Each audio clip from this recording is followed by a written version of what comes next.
دانیشتوانی گوندێک لەسەر ئەرکی خۆیان ئاوەڕۆ بۆ گوندەکەیان دروست دەکەن. ئەمەش دوای ئەوە هات کە بێئومێد بوون لەوەی حکوومەت ئەو کارەیان بۆ ئەنجام بدات. گوندی شێغلەنگەری سەروی سەر بەناحەی کوڵەجۆ ئەو گوندەیە کە دانیشتوانەکەی لەسەر ئەرکی خۆیان ئاوەڕۆی گوندەکەیان بە درێژایی 141 مەتر دروست کرد. وەکو دانیشتوانی گەڕێکێک لە دێی شێغلەنگەری سەرو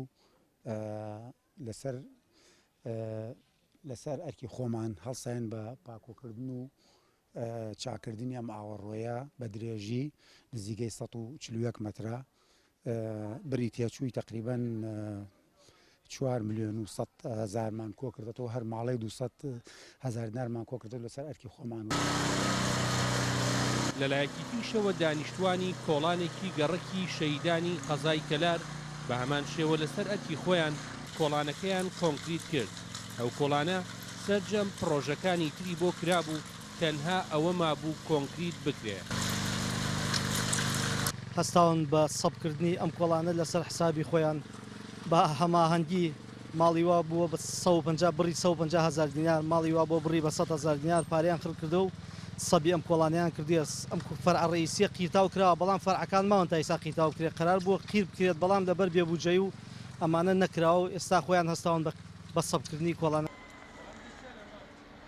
هەردوو گوندی شێغلەنگەری سەر و خوارو زیاتر لە 1000 خێزانی تێدا دەژی و ژماری دانیشتوانەکەشی زیاتر لە 5,000 کەسە و 10 کیلۆمەتر لە باشووری قەزای کەلارەوە دوورە.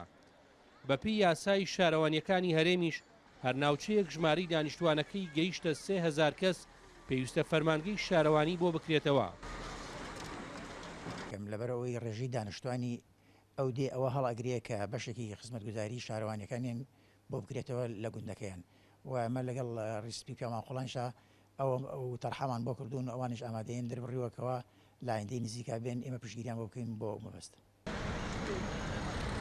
ماوەی 2 ساڵە بەهۆی قەیرانی داراییەوە چەندین پرۆژە لە هەرێمی کوردستان داوەستاون و ژمارەیەکی زۆر لە بەڵێندەران پارەی بەشێکی ئەو پرۆژانەیان وەرنەگرتووە کە پێشووتر ئەنجامیان داوە.